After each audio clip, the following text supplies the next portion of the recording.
One of the biggest shifts you can make is this: not every opinion deserves your attention. Hey, I'm Natalie France, an unapologetic presence coach, and this space is for women who are consistently feeling weighed down by the opinions of others. Today's topic of discussion is discernment. Not every opinion deserves your attention. When it comes to the opinions of others, most women, they listen to too much. They listen to too much noise, and they internalize everything. So they hear the opinion, they hear the noise, they internalize it, and they give equal weight to all opinions given. But then, honestly, that's where the problem starts. When you take on board the opinions of others, it starts to put you into this world of overthinking. Overthinking, was that even about me? Yes, it was about me. What do they mean by that? Do I need to get clarification on that? Should I approach them? Whatever it is, it starts the overthinking process. And overthinking can be internalizing it too much, but also wanting to confront a situation. But then when wanting to confront a situation, being a little bit confused about if it was about you, if it wasn't about you, a whole heap of thoughts will come into the brain that really have no place being there because of someone else's opinion. There's the emotional overwhelm. So again, internalizing that opinion, feeling overwhelmed by it, by trying to understand it. And that leads itself also to confusion and self-doubt, because if you are going to take everybody's opinion of you at face value, more so negative ones, because compliments people don't really complain about so much, so we're talking about the negative, obviously, opinions, then there's this whole sense of doubting oneself because of somebody else's statement, somebody else's thoughts, somebody else's insignificant opinion of you. So it's very important to move away from this idea of overthinking, of emotional overwhelm and self-doubt. And even though it's important to focus on moving away from the situation, one of the reasons, or some of the reasons why women feel the need to listen to everything is because when hearing a statement about yourself that is triggering or just isn't nice, all of a sudden there's this need to be understood, this idea of, oh no, but that's not who I am, that's not how I am as a person. Why would they think that? Why would anybody think that? Why, I need to make them understand that that's not me. So this desperate need to be understood when someone has an opinion puts you in their trap, because whatever their opinion is, it's their opinion. It's their business. It's their issue. What it is not your opinion. It is not your business. It is not your issue. This need to be understood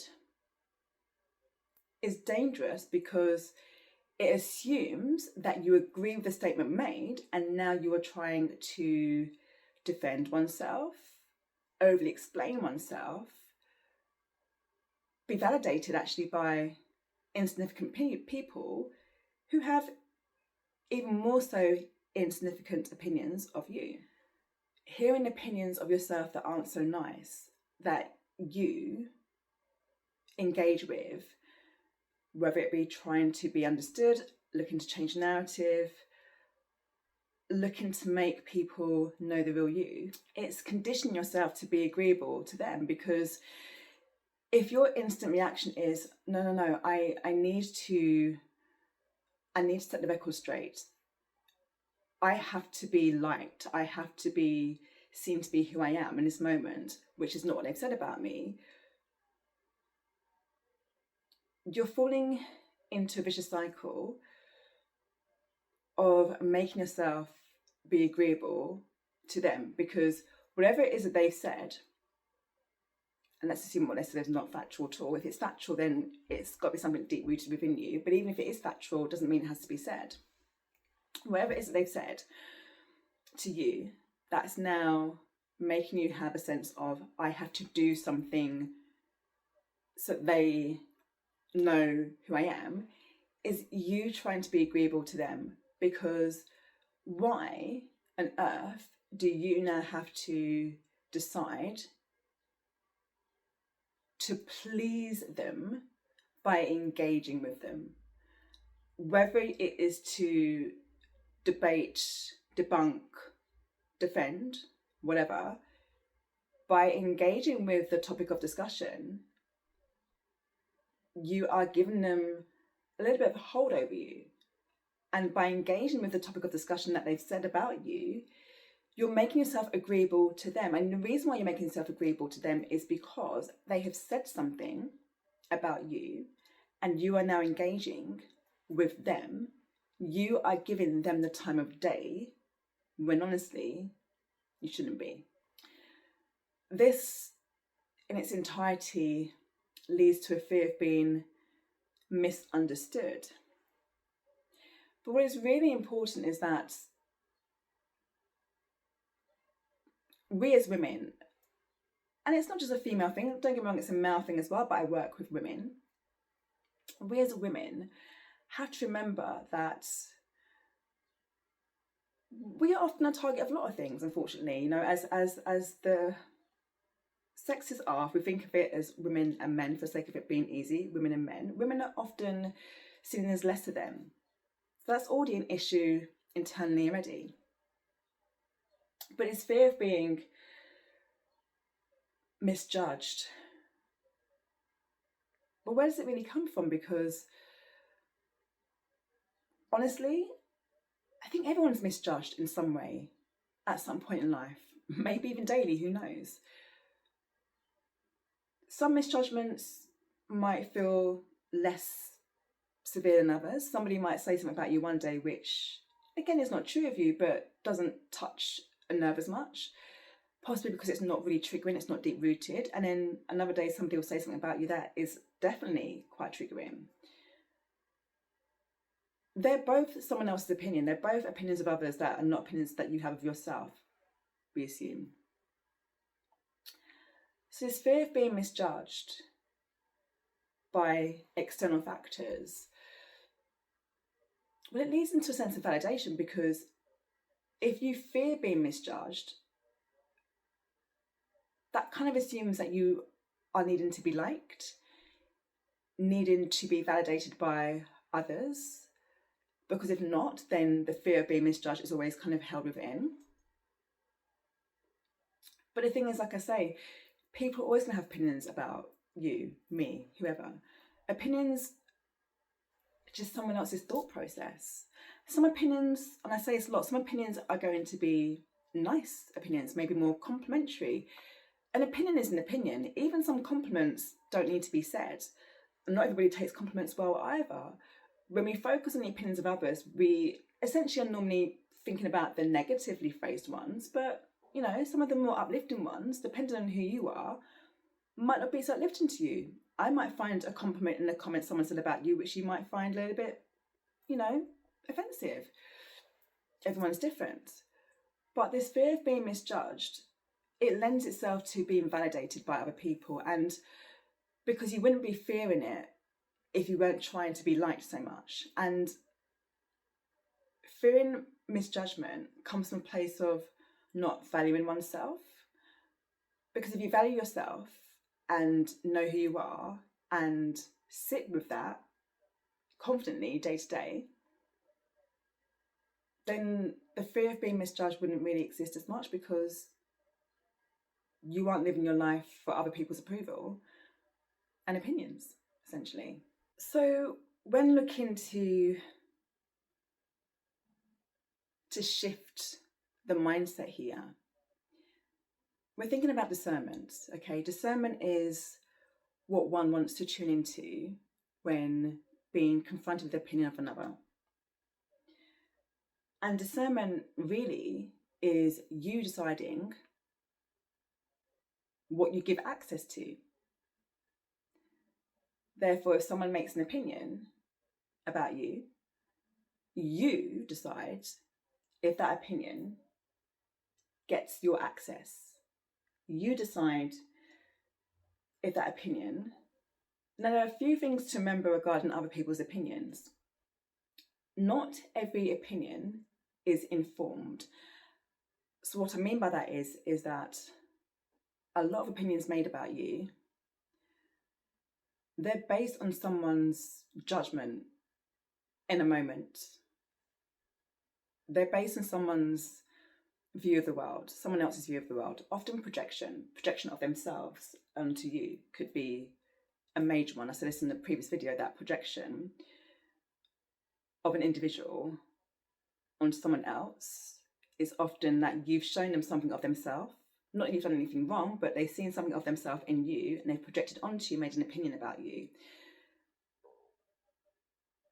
It's not an informed opinion, it's just an opinion. Where's the proof? It's someone's kind of misjudgment of you. Like, where's the proof to what they're saying? Because unless there's evidence, like real solid evidence to back up someone's opinion of you, it's not informed. It's just someone's idea. It's someone's perception, someone's assumption. Not every opinion is informed. And if not every opinion is informed, what would make the receiver decide to give access to that opinion? Because if the contributor, the person who's saying it, has just spouted it out of their mouth for whatever reason, good or bad, it's been said, fine, fair enough. But then when you give access to that, you're giving access and attention to something that's just come out of someone's mouth. Not informed, not proved, no evidence. That's all in their head. The proof, the being informed and the evidence is in their head because it's how they have viewed you, it's how they've created a narrative of you. But realistically, it's not informed. There's no information to back up what they're saying other than their actual opinion of you. Not every opinion is relevant. I think in most cases assume that the majority of opinions aren't relevant. Because again, unless it's a complimentary opinion, which you might take or might read into something different. Some people read into compliments as backhanded compliments, and that's a whole nother debate altogether. Like, some people look into things too much sometimes, and that's not to say that the person, the contributor saying it hasn't got an ulterior motive, but some compliments are genuinely compliments, some you might have to question depending. But whatever the opinion is, good or bad, is it relevant? Because it becomes relevant when you make it relevant. So if you now decide that that comment is relevant, you are engaging with it, you are giving you're giving that comment access to you, so you're making it a problem for you essentially.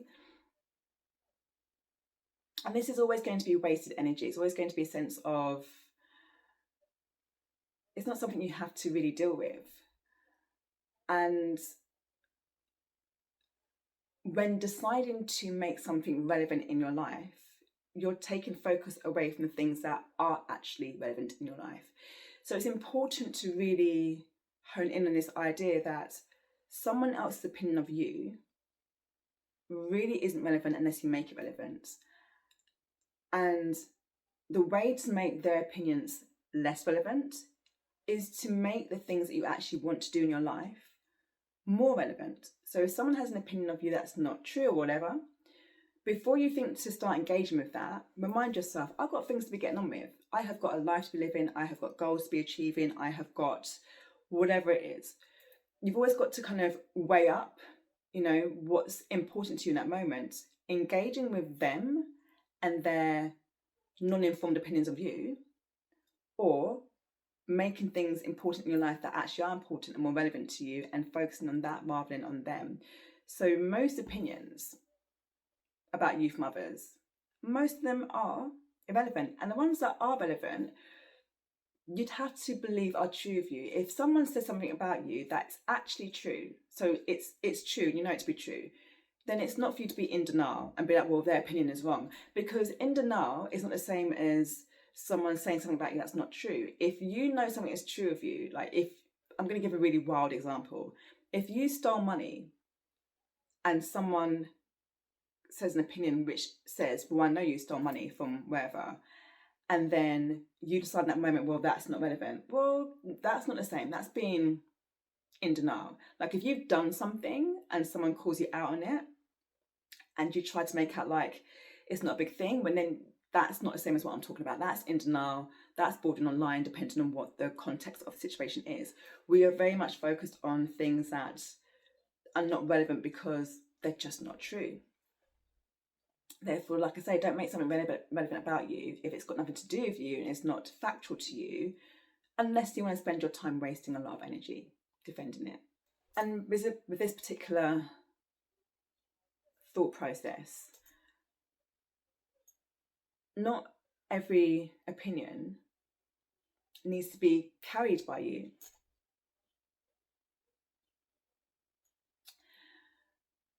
I want you to think about this. As women, we often have the wildest handbags that we carry on one shoulder.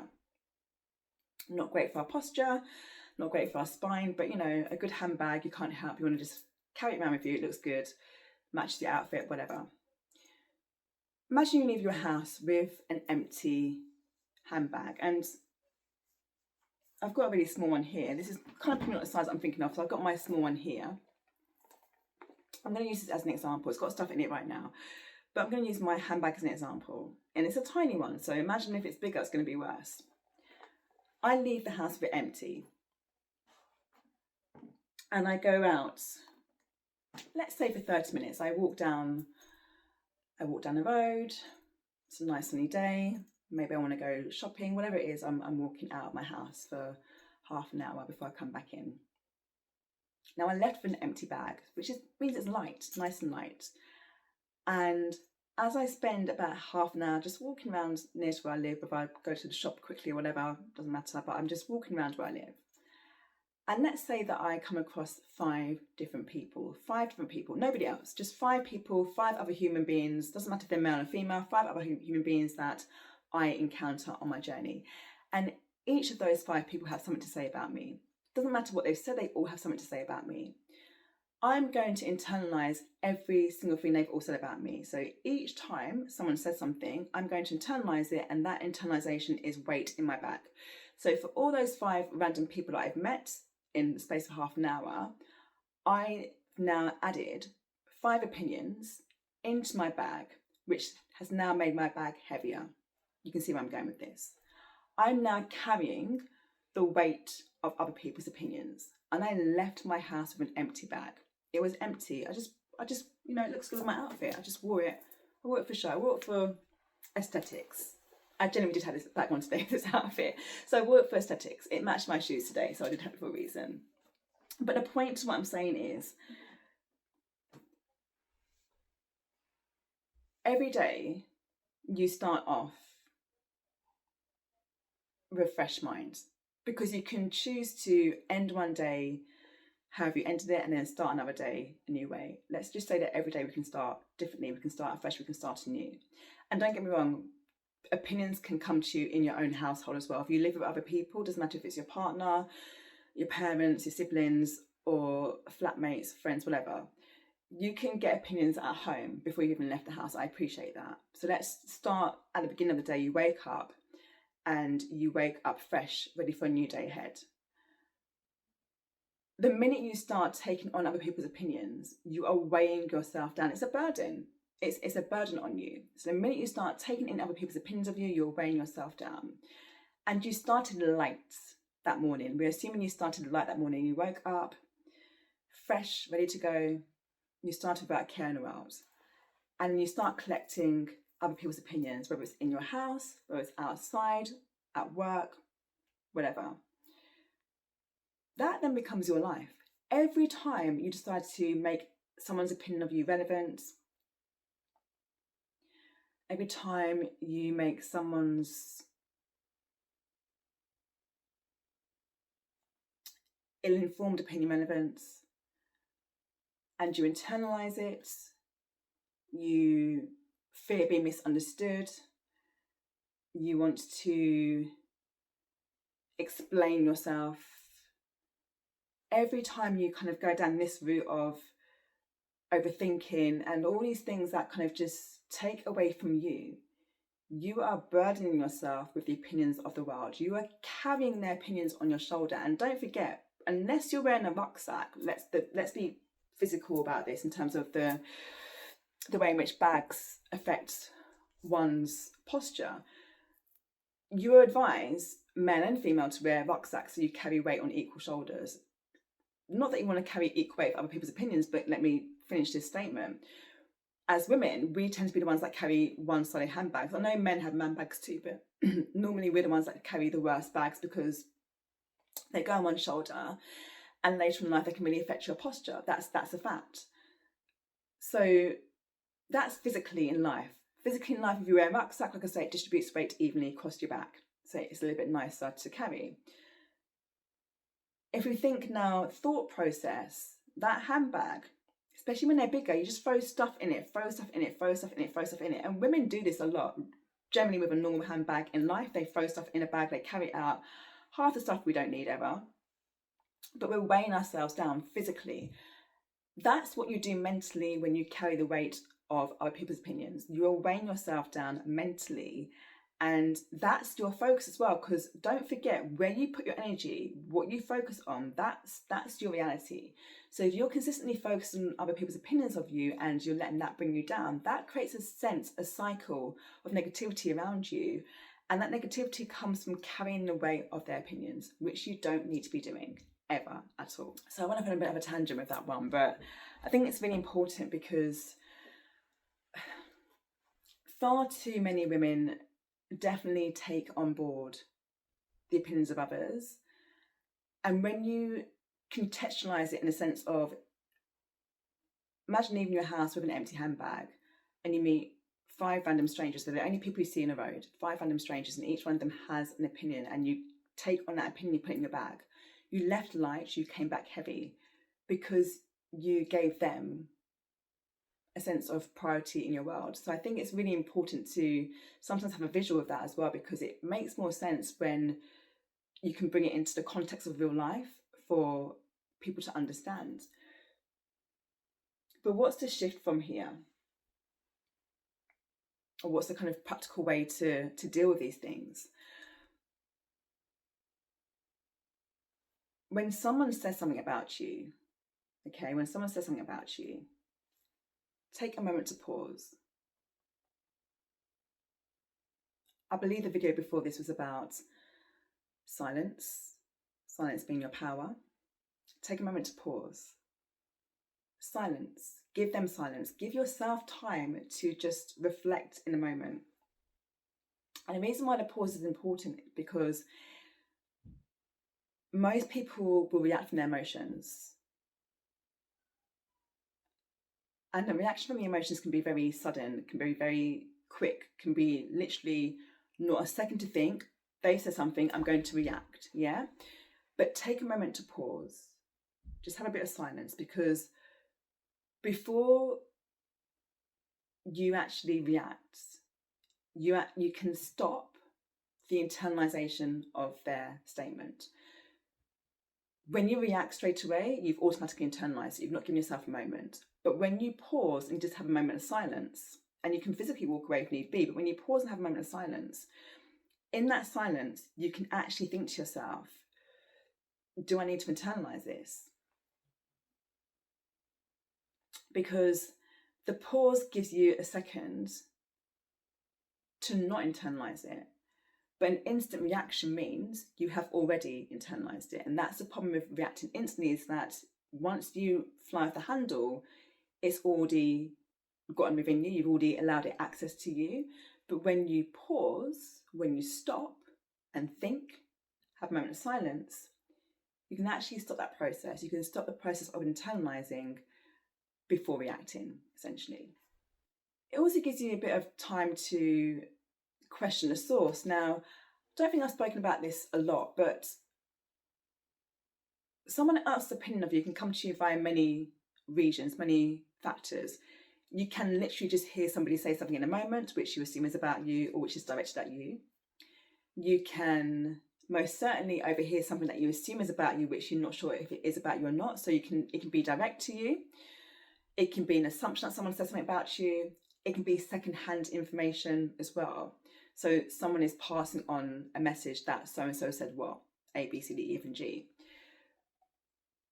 But it's always important to question the source, not just because of how the information came to you, but who the information is coming from in the first place. So when it's direct to you, as in someone saying something to you directly that you're not happy with, you've still got to question the source there, because you've got to question their mentality, you've got to question who they are to you. And it could be your nearest and dearest, it could be friend, family, whatever, but question the source, as in question the motive. I don't mean question them outright, I mean question them in your mind. So before you react, think to yourself, but who are they to be saying it anyway? Who are they to be having an opinion like that of you? And if you know someone well enough, you might even know enough to know that that's really how they are. I've definitely had somebody in my life previously who would say a lot of things about me, and I'd think about it and be like, no, that's kind of how they behave. That's what they do. That's what I get from them all the time. They're projecting that onto me. They're deciding that I am a reflection of their behaviour, which is crazy because I've never behaved like this to them, but they've always behaved like that to me. So when you take a moment to question the source, whether it's direct to you, you assume it's about you, it's secondary information that's been given to you, especially when it's secondary information, because you might want to question the source's motive behind giving that information as well. But irrespective of how it's gotten to you, question the source. Question their motives. Who are they to you? Why would you validate their opinion of you? Why would you validate anything they have to say about you in any way, shape, or form? But question the source. And again, I don't mean verbally question them, just mentally question why you would start caring about their opinion if they're not relevant in the first place. Sometimes, and I know a lot of people don't like this, and I think people need to get to embrace this. Sometimes you've got to let things slide. Let them pass. Just let them go. Honestly, sometimes you've got to let things slide. And it's for the greater good of your mental health. I'm going to give you a very brief example as to something that happened to me and how I did not engage with it. I was in Tunisia for my birthday last year, and I didn't even have my hair like this. I've only recently shaved my hair off in the last, don't even know now, maybe last 3 or so months. But before that I had hair. I still had shaved sides and back, but I had hair on top that was either swept to one side, I'd either kind of have it to one side styled there, or style it up in like a quiff type flex sometimes. And when I was in Tunisia, I had it styled up in like a quiff. Kind of think like Rihanna back in the day, if that makes sense. And another woman, screamed at me and basically decided that I was a man. As far as she was concerned, I wasn't female in her eyes. I was pretending to be female. Did I respond to this person? No. Did I respond to all the many rumours that started going around about me, where other British guests were now perpetuating this idea that I was a man around the hotel as a solo traveller, a solo female traveller, by the way, I might add. They were all in this hotel making this rumour go around about me. Did I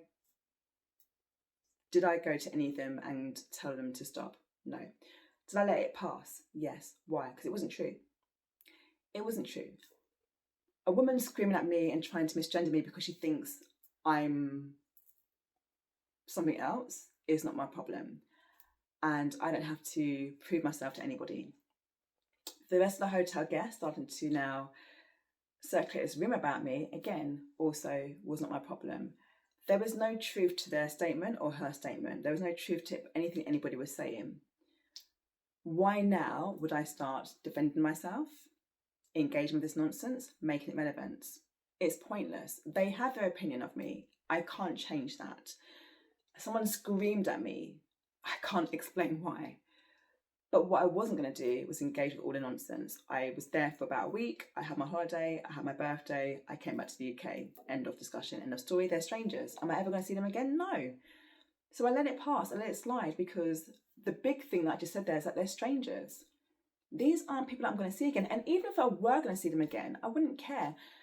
They're so irrelevant and so ignorantly stupid, and also, with respect, need to understand the connotations in race there as well, because not to go deep down this path of what I experienced, but calling black women men has been used as racism as well back in the day. It's been used as a form of racism. You can research it, I don't have to go into it.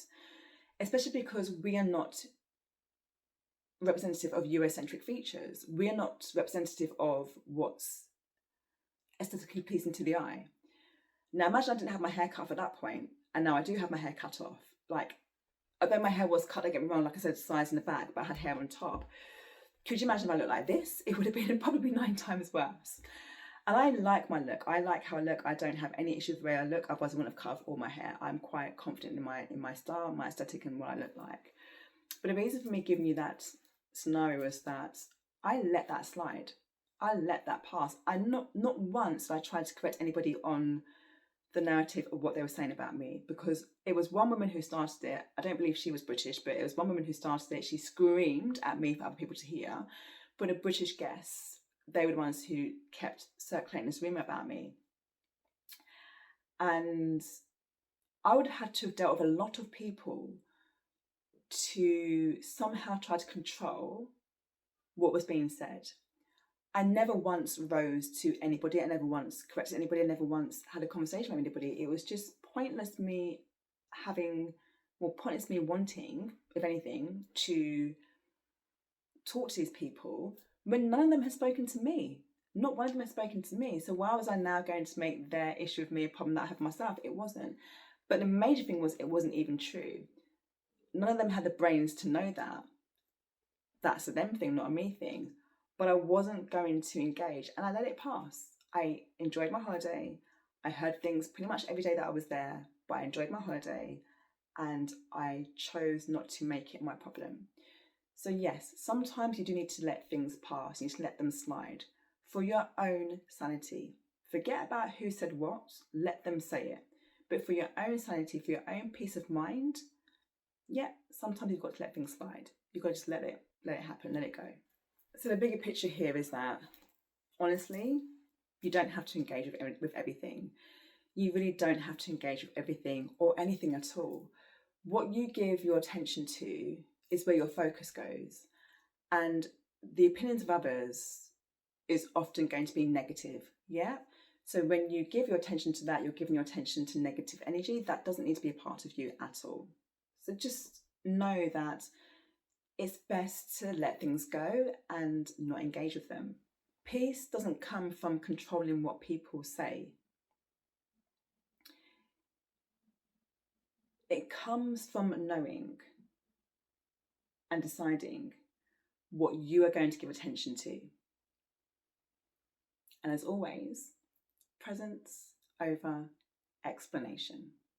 Come back to yourself rather than being pulled into the opinions or expectations of others with the Unapologetic Self-Love Journal. Available to purchase at Amazon. See links below.